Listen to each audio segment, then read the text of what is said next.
Hello नमस्कार दोस्तों, स्वागत है आपके अपने YouTube channel education first information 2.0 में। तो साथियों, ये वीडियो आपके लिए महत्वपूर्ण होने वाली है क्योंकि इस वीडियो में आपको कराने वाले हैं सीसीएस यूनिवर्सिटी मेरठ 2025 में यदि आप एमए प्राइवेट कर रहे हो तो ये आपका सेकंड ईयर क्लासेस चल रही हैं। तो चलिए स्टार्ट करते हैं। यदि आपको वीडियो पसंद आए तो प्लीज़ वीडियो को लाइक करके अपने फ्रेंडों को शेयर कर दें ताकि ऐसे वीडियो आपको मिलती रहें। तो आज हमारा बुक का नाम हो जाएगा भारत एवं विश्व, India and the world. Paper code है इसका G473। क्या G473। इसकी यूनिट फर्स्ट हो जाएगी, आज हमारी यूनिट फर्स्ट हो जाएगी और 6 यूनिट है इसकी। टोटल यूनिट को हम कल शाम तक अपलोड कर देंगे। और यदि आपको वीडियो पसंद आए तो प्लीज़ वीडियो को लाइक कर दें और हमारे चैनल को सब्सक्राइब कर लें ताकि जैसे ही हम नेक्स्ट वीडियो अपलोड करें उसकी नोटिफिकेशन आपके पास पहुंच जाए। एक वीडियो पेपर पास, यानी कि एक वीडियो पेपर पास का मतलब है कि आप हमारी महामैराथन वाली क्लास को देख लो। उसमें हम यूनिट फर्स्ट से लेकर 6 यूनिट और प्रीवियस ईयर पेपर और जो महत्वपूर्ण प्रश्न होते हैं प्लस इसकी थ्योरी, मैं आपको एक बात बताऊंगा, बहुत अच्छी राय दूंगा कि आप जिस भी पेपर की तैयारी कर रहे हो उसकी थ्योरी पढ़कर जरूर जाएं क्योंकि थ्योरी में से काफ़ी क्वेश्चन बनते हैं। तो हम टोटल 6 की 6 यूनिट, प्रीवियस ईयर पेपर और थ्योरी एक ही मॉडल पेपर का संपूर्ण एक ही वीडियो में करके आपको महामैराथन वाली क्लास में अपलोड कर रखा है, आप वहां से देख सकते हैं। तो चलिए आज की इस फर्स्ट यूनिट को देखते हैं। यदि आपको वीडियो पसंद आए तो वीडियो को लाइक करके जरूर जाएं। तो पहली यूनिट है आपकी राजनीतिक विज्ञान, भारत एवं विश्व। क्या भारत एवं विश्व, इंडिया एंड द वर्ल्ड। इसमें पढ़ने वाले हैं विदेश नीति की परंपराएं, प्राचीन, स्वतंत्रता पश्चात और समकालीन, foreign policy, traditions, ancient, post independence, contemporary. तो इसमें देखने वाले हैं। तो चलिए फर्स्ट क्वेश्चन की तरफ चलते हैं। पहला क्वेश्चन हो जाएगा इसका, विदेश नीति का गहन संबंध होता है। विदेश नीति का गहन संबंध होता है तो इसका राइट आंसर हो जाएगा ऑप्शन ए, इतिहास से। किससे? विदेश नीति का गहन संबंध इतिहास से होता है तो इसका राइट आंसर हो जाएगा ऑप्शन ए, इतिहास से। दूसरा क्वेश्चन, प्राचीन काल में किसके दर्शन में भारत की विदेश नीति के दर्शन होते हैं? प्राचीन काल में किसके दर्शन में भारत की विदेश नीति के दर्शन होते हैं? तो इसका राइट आंसर हो जाएगा ऑप्शन ए, कौटिल्य। कौटिल्य के दर्शन में भारत के विदेश नीति के दर्शन होते हैं तो ऑप्शन ए, कौटिल्य इसका आंसर हो जाएगा। क्वेश्चन नंबर 3, कौटिल्य विदेश नीति को प्रस्तुत करता है। कौटिल्य विदेश नीति को प्रस्तुत करता है तो इसका राइट आंसर हो जाएगा ऑप्शन ए, मंडल सिद्धांत द्वारा। किसके द्वारा? मंडल सिद्धांत द्वारा कौटिल्य विदेश नीति को प्रस्तुत करता है तो ऑप्शन ए इसका आंसर हो जाएगा। क्वेश्चन नंबर 4, कौटिल्य रचित प्रसिद्ध ग्रंथ है। कौटिल्य रचित प्रसिद्ध ग्रंथ है तो इसका राइट आंसर हो जाएगा ऑप्शन बी, अर्थशास्त्र। क्या? अर्थशास्त्र कौटिल्य रचित प्रसिद्ध ग्रंथ हो जाएगा तो ऑप्शन बी इसका आंसर हो जाएगा। क्वेश्चन नंबर 5, गुट निरपेक्षता की नीति की घोषणा की। गुट निरपेक्षता नीति की घोषणा की तो इसका आंसर हो जाएगा ऑप्शन बी, पंडित जवाहरलाल नेहरू ने गुट निरपेक्षता नीति की घोषणा की तो ऑप्शन बी इसका आंसर हो जाएगा। क्वेश्चन नंबर 6, भारतीय विदेश नीति है। भारतीय विदेश नीति है तो इसका आंसर हो जाएगा ऑप्शन ए, गुट निरपेक्ष। भारतीय विदेश नीति कैसी हो जाएगी? गुट निरपेक्ष। क्वेश्चन नंबर 7, प्रधानमंत्री नरेंद्र मोदी के काल में भारत की विदेश नीति है। प्रधानमंत्री नरेंद्र मोदी के काल में भारत की विदेश नीति है तो इसका आंसर हो जाएगा ऑप्शन ए, यथार्थवादी। कैसी है? यथार्थवादी।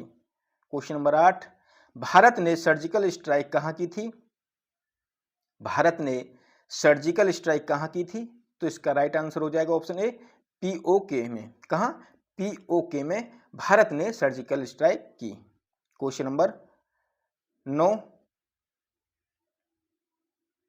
उरी वैस यानी कि उरी वैस कैंप पर आतंकी घटना किस वर्ष हुई थी? तो इसका आंसर हो जाएगा ऑप्शन सी, 2016 में उरी वैस कैंप पर आतंकी घटना हुई थी। क्वेश्चन नंबर 10, भारत के विदेश संबंध किसके साथ अच्छे हैं? भारत के विदेश संबंध किसके साथ अच्छे हैं? तो इन सभी से।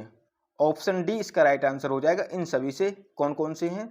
अमेरिका से भी, रूस से भी और फ्रांस से भी। इन तीनों के भारत के संबंध अच्छे हैं। क्वेश्चन नंबर 11, भारत को हथियार आपूर्तिकर्ता देश है।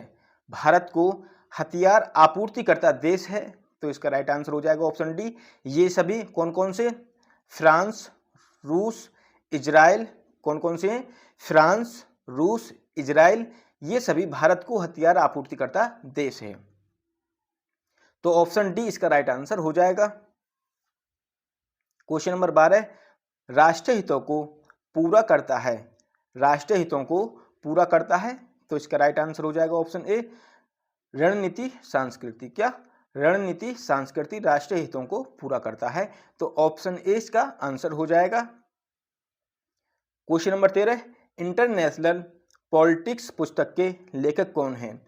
इंटरनेशनल पॉलिटिक्स पुस्तक के लेखक कौन हैं?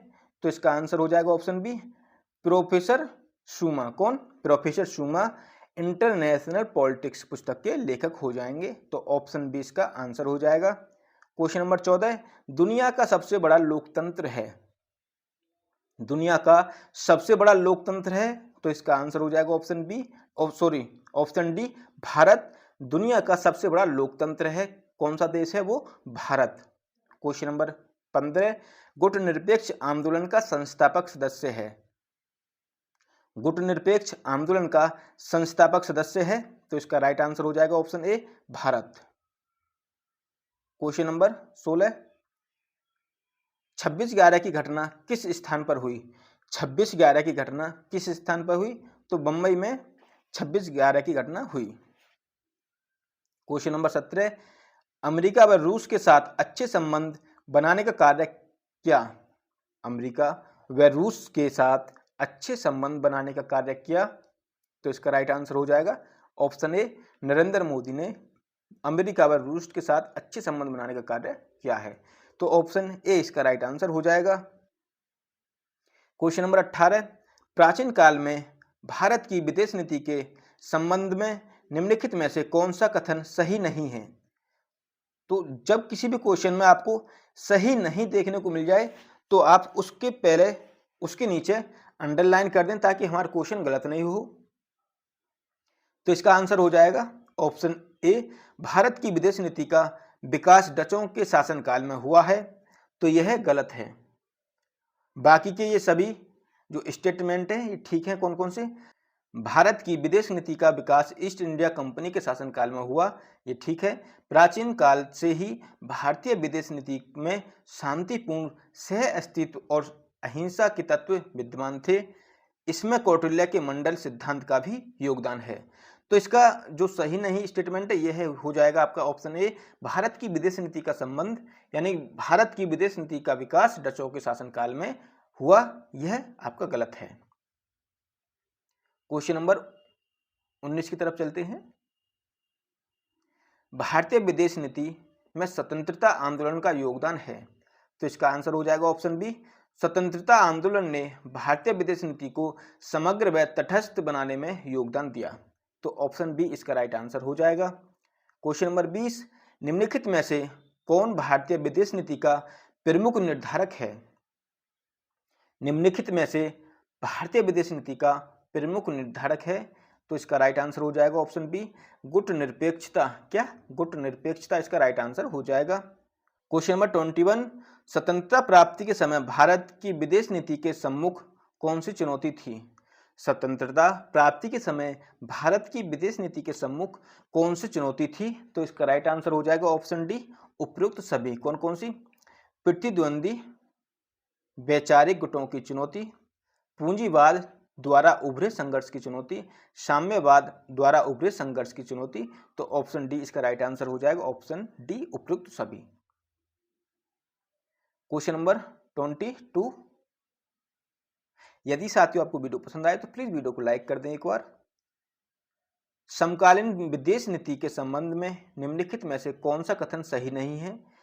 सही नहीं है, तो इसका राइट आंसर हो जाएगा ऑप्शन ए, समकालीन विदेश नीति यथार्थवाद से संबंधित नहीं है, जबकि यथार्थवाद से संबंधित है, तो ऑप्शन ए गलत है, यानी कि इसकी दृष्टि से ये ठीक हो जाएगा क्योंकि सही नहीं पूछ रहा है।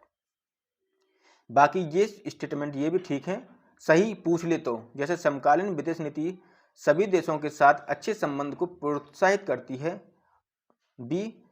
और सी हो जाएगा समकालीन विदेश नीति ने देश की प्राथमिकताओं को सावधानीपूर्वक चाक चौबंद रखा है, और डी समकालीन विदेश नीति समग्रता के दृष्टिकोण से परिपूर्ण है। तो इसका क्वेश्चन के अनुसार राइट आंसर हो जाएगा ऑप्शन ए। क्वेश्चन नंबर 23, निम्नलिखित में से कौन विदेश नीति की अवधारणा से अवधारणात्मक रूप से संबंध है? तो इसका राइट आंसर हो जाएगा ऑप्शन सी, राष्ट्रीय हित। इसका राइट आंसर हो जाएगा राष्ट्रीय हित, ऑप्शन सी। 24, राष्ट्रीय हित होता है, तो राष्ट्रीय हित कैसा होता है? स्थायी होता है और परिवर्तनशील होता है, तो ऑप्शन सी इसका राइट आंसर हो जाएगा। ए और बी दोनों सही है इसके स्टेटमेंट। क्वेश्चन नंबर 25, विदेश नीति के संबंध में निम्नलिखित में से कौन सा कथन सही नहीं है? तो इसका राइट आंसर हो जाएगा ऑप्शन डी, देश के लिए विदेश नीति का कोई विशेष महत्व नहीं है। देश के लिए विदेश नीति का कोई विशेष महत्व नहीं है, क्योंकि यहाँ नहीं पूछ रहा है, तो यह ठीक हो जाएगा। जबकि विदेश नीति अंतर्राष्ट्रीय प्रभावों से मुक्त है, ये ठीक। विदेश नीति राष्ट्रीय हितों का परिणाम है। विदेश नीति विश्व जनमत से प्रभावित होती है। तो क्वेश्चन के अनुसार इसका राइट आंसर हो जाएगा ऑप्शन डी। क्वेश्चन नंबर 26, भारतीय विदेश नीति के संबंध में निम्नलिखित में से कौन सा कथन सत्य है? तो इसका राइट आंसर हो जाएगा ऑप्शन डी, उपरोक्त सभी। कौन कौन से? भारतीय विदेश नीति व्यक्ति अभिमुख है। दूसरा, भारतीय विदेश नीति गुटनिरपेक्षता के सिद्धांतों का पालन करती है। तीसरा, भारतीय विदेश नीति विश्व शांति की नीति का अनुपालन करती है। तो ऑप्शन डी इसका राइट आंसर हो जाएगा, उपरोक्त सभी। क्वेश्चन नंबर 27, निम्नलिखित में से कौन भारतीय विदेश नीति का मुख्य लक्ष्य है? निम्नलिखित में से कौन भारतीय विदेश नीति का मुख्य लक्ष्य है? तो इसका राइट आंसर हो जाएगा ऑप्शन डी, उपरोक्त सभी। यानी कि राष्ट्रीय सीमाओं की सुरक्षा करना, देश हित में अन्य देशों को साधना, विदेशी निवेश को आकर्षित करना। तो ऑप्शन डी इसका राइट आंसर हो जाएगा, उपरोक्त सभी। 28, भारत की विदेश नीति में 2014 के पश्चात जो परिवर्तन आए हैं उनमें सम्मिलित नहीं है। तो इसका राइट आंसर हो जाएगा ऑप्शन डी, एक राष्ट्र एक चुनाव की वकालत करना। एक राष्ट्र एक चुनाव की वकालत करना, यह सम्मिलित नहीं है, बाकी सभी सम्मिलित हैं। आतंकवाद के मुद्दे को विश्व मंच पर उठाना, राष्ट्रीय सुरक्षा को प्रखर करना, संयुक्त राष्ट्र संघ में भारत की अधिक भूमिका के लिए प्रयास करना, ये सभी सम्मिलित हैं, लेकिन ये ऑप्शन डी सम्मिलित नहीं है। तो ऑप्शन डी, एक राष्ट्र एक चुनाव का वकालत करना। क्वेश्चन नंबर 29, वर्तमान भारतीय विदेश नीति को निम्नलिखित में कौन सर्वाधिक प्रभावित कर रहा है? तो आतंकवाद। ऑप्शन ए, आतंकवाद वर्तमान विदेश नीति को सर्वाधिक प्रभावित कर रहा है। कौन? आतंकवाद। क्वेश्चन नंबर 30, वर्तमान सरकार द्वारा किस क्षेत्र के देशों के प्रति संबंधों को बढ़ाने पर अधिक जोर दिया जा रहा है? तो दक्षिण एशिया। क्या? दक्षिणी एशिया इसका राइट आंसर हो जाएगा। 31, वैश्विक परिदृश्य में भारतीय विदेश नीति को जो घरेलू तत्व प्रभावित करता है वह है उपरोक्त सभी, इसका राइट आंसर हो जाएगा। यानी कि राष्ट्र की क्षमता का निर्माण, आर्थिक विकास, सामाजिक ताने बाने को सुदृढ़ करना, यानी सुदृढ़ करना। क्वेश्चन नंबर 31 का ऑप्शन डी, उपरोक्त सभी। 32, वर्तमान अंतर्राष्ट्रीय परिदृश्य में भारतीय विदेश नीति का मुख्य उद्देश्य है। तो इसका आंसर हो जाएगा ऑप्शन सी, भारत के हितों में आर्थिक विकास के लिए अन्य देशों को साधना। तो ऑप्शन सी इसका राइट आंसर हो जाएगा। 33, अमेरिका की विदेश नीति एक प्रमुख दृष्टिकोण से दूसरे देश की ओर बढ़ी है। ये दो दृष्टिकोण हैं, तो कौन कौन से हैं? तो इसका राइट आंसर हो जाएगा ऑप्शन बी, पृथकत्वता से अंतर्राष्ट्रीयवाद। क्या? पृथकत्वता से अंतर्राष्ट्रीयवाद। तो ऑप्शन बी इसका राइट आंसर हो जाएगा। 34, भारत चीन के संबंधों में तनाव का एक प्रमुख मुद्दा है। भारत चीन के संबंधों में तनाव का एक प्रमुख मुद्दा है, तो इसका राइट आंसर हो जाएगा ऑप्शन बी, दक्षिण पूर्वी यानी दक्षिण पूर्व एशिया में भारत की उपस्थिति, दक्षिण पूर्व एशिया में भारत की उपस्थिति 34 का ऑप्शन बी राइट आंसर हो जाएगा। 35 की तरफ चलते हैं। यदि साथियों आपको वीडियो पसंद आ रही हो तो प्लीज़ वीडियो को लाइक करके अपने फ्रेंडों को शेयर कर दें और एक प्यारा सा कमेंट कर दें कि आपको वीडियो कैसी लगी और अगली वीडियो आपको किस टाइप की चाहिए और थ्योरी आपको कौन से टाइम चाहिए आप हमें बता दें। 35 भारत चीन के बीच विवाद का एक प्रमुख मुद्दा है। भारत चीन के बीच विवाद का एक प्रमुख मुद्दा है, तो इसका राइट आंसर हो जाएगा ऑप्शन ए भारत द्वारा दलाई लामा को शरण प्रदान करना। भारत द्वारा दलाई लामा को शरण प्रदान करना ये एक भारत चीन के बीच विवाद का प्रमुख मुद्दा है। 36 दुश्मन का दुश्मन दोस्त होता है, यह नियम भारत के संदर्भ में किन देशों पर लागू होता है? तो चीन और पाकिस्तान। क्या चीन और पाकिस्तान पर यह नियम लागू होता है कि दुश्मन का दुश्मन दोस्त होता है? यह नियम भारत के संदर्भ में चीन और पाकिस्तान पर लागू होता है। क्वेश्चन नंबर 37 चीन पाकिस्तान परमाणु दुष्चक्र कब प्रारंभ हुआ? चीन पाकिस्तान परमाणु दुष्चक्र कब प्रारंभ हुआ? तो इसका राइट आंसर हो जाएगा ऑप्शन सी सन 1974 के उपरांत। कब? सन 1974 के उपरांत चीन पाकिस्तान परमाणु दुष्चक्र प्रारंभ हुआ, तो ऑप्शन सी इसका आंसर हो जाएगा। 38 निम्नलिखित में से किस देश की भारत के सदैव मित्र के रूप में पहचान रही? निम्नलिखित में से किस देश की भारत के सदैव यानी सदैव मित्र के रूप में पहचान रही? तो ऑप्शन बी इसका राइट आंसर हो जाएगा। यदि सदैव मित्र आ जाए तो आपको रूस से पहचान रही, तो ऑप्शन बी इसका राइट आंसर हो जाएगा, रूस। क्वेश्चन नंबर 39 भारत पाकिस्तान के मध्य जटिल मुद्दा है। भारत पाकिस्तान के मध्य जटिल मुद्दा है, तो ऑप्शन सी इसका राइट आंसर हो जाएगा, ए और बी दोनों। कश्मीर विवाद, आतंकवाद की समस्या, यह जटिल मुद्दा है। क्वेश्चन नंबर 40 निम्नलिखित में से कौन भारत पाकिस्तान रिश्तों में तनाव के लिए जिम्मेदार है? तो पाकिस्तान समर्थित आतंकवादी गुट। क्या? पाकिस्तान समर्थित आतंकवादी गुट, जो आतंकवादी गुट होता है वो भारत पाकिस्तान के रिश्तों में तनाव के लिए जिम्मेदार होता है। 41 निम्नलिखित में से कौन राष्ट्रीय शक्ति का तत्व है? निम्नलिखित में से कौन राष्ट्रीय शक्ति का तत्व है? तो जनसंख्या। ऑप्शन ए इसका राइट आंसर हो जाएगा, जनसंख्या। 42 राष्ट्रीय हित के अनिवार्य तत्व, राष्ट्रीय हित के अनिवार्य तत्व के रूप में किसे सम्मिलित किया जाता है? तो इसका राइट आंसर हो जाएगा ऑप्शन बी, सुरक्षा को। 43 संधियां तथा समझौते राष्ट्रीय हितों की अभिवृद्धि करने वाले किस प्रकार के उपकरण हैं? तो इसका राइट आंसर हो जाएगा ऑप्शन बी, बाध्यकारी उपकरण हैं। क्या? बाध्यकारी उपकरण।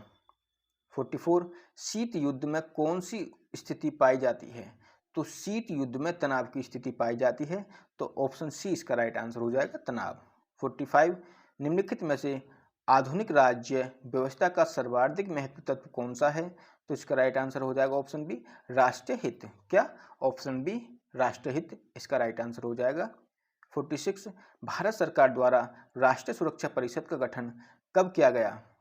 भारत सरकार द्वारा राष्ट्रीय सुरक्षा परिषद का गठन कब किया गया? तो 1998 में राष्ट्रीय सुरक्षा परिषद का गठन किया गया, तो ऑप्शन सी इसका राइट आंसर हो जाएगा। क्वेश्चन नंबर 47 भारत ने अपना पहला परमाणु परीक्षण कब किया था? तो भारत ने अपना पहला परमाणु परीक्षण 1974 में किया था, तो ऑप्शन सी इसका राइट आंसर हो जाएगा, 1974। क्वेश्चन नंबर 48 आर्थिक रूप से यानी कि आर्थिक तत्व अंतर्राष्ट्रीय राजनीति में निर्णायक भूमिका अदा करते हैं, यह कथन किसका है? आर्थिक तत्व अंतर्राष्ट्रीय राजनीति में निर्णायक भूमिका अदा करते हैं, यह कथन किसका है? तो इसका राइट आंसर हो जाएगा ऑप्शन सी, मॉर्गेंथो का यह कथन है। 49 निम्नलिखित में से किसने अंतर्राष्ट्रीय राजनीति को संघर्ष के रूप में नहीं देखा है? निम्नलिखित में से किसने अंतर्राष्ट्रीय राजनीति को संघर्ष के रूप में नहीं देखा? तो इसका राइट आंसर हो जाएगा ऑप्शन सी, प्रोफेसर राफेल ने अंतर्राष्ट्रीय राजनीति को संघर्ष के रूप में नहीं देखा। प्रोफेसर राफेल इसका राइट आंसर हो जाएगा। क्वेश्चन नंबर 50 अंतर्राष्ट्रीय राजनीति में किसका अध्ययन नहीं किया जाता है? अंतर्राष्ट्रीय राजनीति में किसका अध्ययन नहीं किया जाता है? तो इसका राइट आंसर हो जाएगा ऑप्शन डी, अंतर्राष्ट्रीय मतभेदों का अंतर्राष्ट्रीय राजनीति में अध्ययन नहीं किया जाता। अंतर्राष्ट्रीय मतभेदों, तो ऑप्शन डी इसका राइट आंसर हो जाएगा 51। अंतर्राष्ट्रीय राजनीति निम्नलिखित में से क्या है? अंतर्राष्ट्रीय राजनीति निम्नलिखित में से क्या है? तो इसका आंसर हो जाएगा ऑप्शन ए, राष्ट्रों के मध्य संबंध। क्या? राष्ट्रों के मध्य संबंध अंतर्राष्ट्रीय राजनीति, इसका राइट आंसर हो जाएगा राष्ट्रों के मध्य संबंध, 51 का ऑप्शन ए। क्वेश्चन नंबर 52, अंतर्राष्ट्रीय संबंधों का केंद्र बिंदु क्या है? अंतर्राष्ट्रीय संबंधों का केंद्र बिंदु क्या है?